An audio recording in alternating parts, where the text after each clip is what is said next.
know these are horrible times. These are very cruel times. We've had some shocking catastrophes.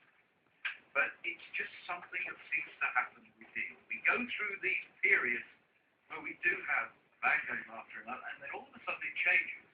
And then we start to have big money wins. The second observation relates to the fact that deal is a bit of an X-ray machine.